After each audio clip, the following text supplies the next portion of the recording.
வணக்கம். என்னை தேர்ந்தெடுத்த சிதம்பரம் தொகுதி வாக்காளர் பொதுமக்களுக்கும் விடுதலை சிறுத்தைகள் கட்சிக்கு 2 இடங்களில் சிதம்பரம் மற்றும் விழுப்புரம் ஆகிய 2 இடங்களில் வெற்றியை தந்து ஒரு மாநில கட்சியாக அங்கீகரித்திருக்கிற இந்த இரு தொகுதி வாக்காளர் பொதுமக்களுக்கும் திராவிட முன்னேற்றக் கழகத்தின் தலைமையிலான கூட்டணிக்கு 40க்கு 40 100க்கு 100 வெற்றியை தந்த தமிழ்நாட்டு வாக்காளர் பொதுமக்களுக்கும் அகில இந்திய அளவில் அரசமைப்பு சட்டத்தை பாதுகாப்பதற்கென எதிர்க்கட்சிகளுக்கு 234 இடங்களை அளித்து ஒரு மகத்தான தீர்ப்பை வழங்கிய இந்திய வாக்காளர் பொதுமக்கள் அனைவருக்கும் முதலில் என்னுடைய நெஞ்சார்ந்த நன்றியை உரித்தாக்குகிறேன்.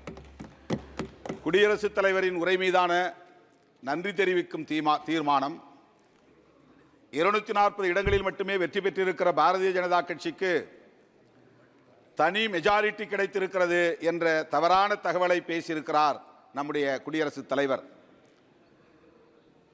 அதுவே ஆளும் கட்சி அவருக்கு நன்றி செலுத்த கடமைப்பட்டிருக்கிறது. ஆனால் எதிர்க்கட்சிகள் மக்களுக்கு நன்றி சொல்ல கடமைப்பட்டிருக்கிறோம். அரசமைப்பு சட்டத்திற்கு எதிரான பிற்போக்கு சக்திகளை எதிர்க்க வேண்டும், வீழ்த்த வேண்டும் என்பதுதான் இந்தியா கூட்டணியின் ஒரே நிலைப்பாடாக இருந்தது. திரு ராகுல் காந்தி உள்ளிட்ட இந்தியா கூட்டணி கட்சிகளின் தலைவர்கள் அனைவரும் ஒருமித்த குரலில் நாட்டு மக்களுக்கு விடுத்த ஒரே வேண்டுகோள், இந்திய அரசமைப்பு சட்டத்திற்கு பெரும் ஆபத்து சூழ்ந்திருக்கிறது. பாரதிய ஜனதாவின் தலைமையிலான கூட்டணி கட்சிகள் ஜனநாயகத்தை அழிக்க துடிக்கிறார்கள், அரசமைப்பு சட்டத்தை சிதைக்க துடிக்கிறார்கள். நீங்கள் எங்களை ஆட்சி அமர்த்த வேண்டும் என்பதை விட இந்த அரசமைப்பு சட்டத்தை பாதுகாக்க முன்வாருங்கள் என்றுதான் வேண்டுகோள் விடுத்தோம்.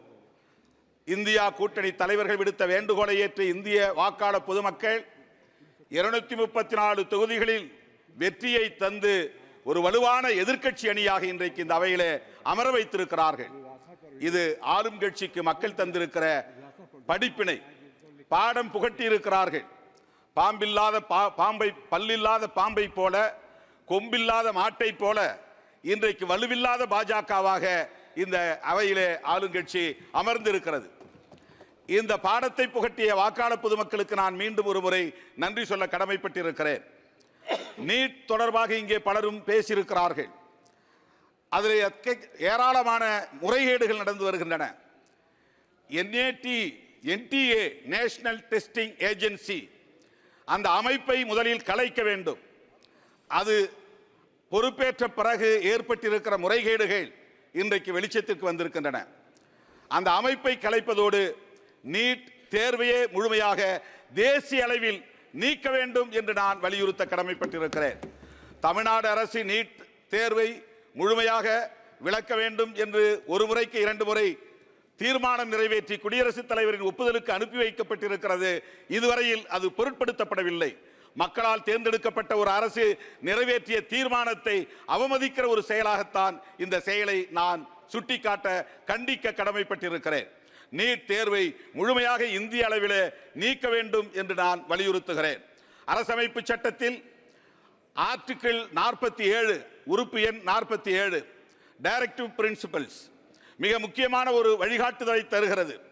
இந்திய அளவிலே இந்திய ஒன்றிய அரசு போதைப் பொருள்களையும் சாராயத்தையும் முழுமையாக நீக்குவதற்கு, விளக்குவதற்கு உரிய நடவடிக்கைகளை மேற்கொள்ள வேண்டும் என்று வழிகாட்டி இருக்கிறது.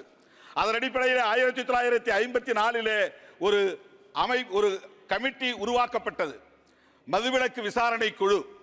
அது அளித்த அறிக்கை 1958 நடைமுறைப்படுத்த வேண்டும் என்று பரிந்துரைத்தது. ஆனால் இந்திய ஒன்றிய அரசு இதுவரையில் அதை நடைமுறைப்படுத்துவதற்கு எந்த முயற்சியையும் மேற்கொள்ளவில்லை. அதே 44 யூனிஃபார்ம் சிவில் கோடு வேண்டும் என்று சொல்லுகிற அந்த ஆர்டிகிள் எடுத்துக்கொள்ளப்பட்டு சிவில் கோடு உருவாக்குவதற்கான முயற்சியிலே இந்த அரசு ஈடுபடுகிறது. ஆனால் 47 பொருட்படுத்தவில்லை. நான் இந்திய அளவிலே இன்றைக்கு இளம் தலைமுறை பாழாகி வருவதை எண்ணி வேதனைப்படுகிறேன். இந்த அரசுக்கு அந்த வேதனை இருக்கிறதா என்பதை நான் கேள்வி எழுப்ப விரும்புகிறேன்.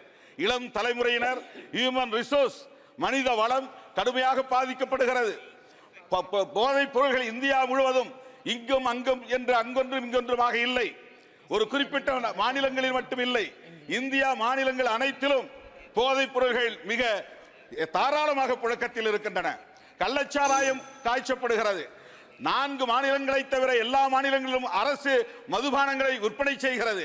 இது நாட்டுக்கு செய்கிற மிகப்பெரிய துரோகம், இளம் தலைமுறைக்கு செய்கிற துரோகம், மனித வளத்தை சிதைக்கிற ஒரு நடவடிக்கை. எனவே தேசிய மதுவிலக்கு கொள்கையை ஒரு கொள்கையாக இந்த அரசு கொண்டு வர வேண்டும்.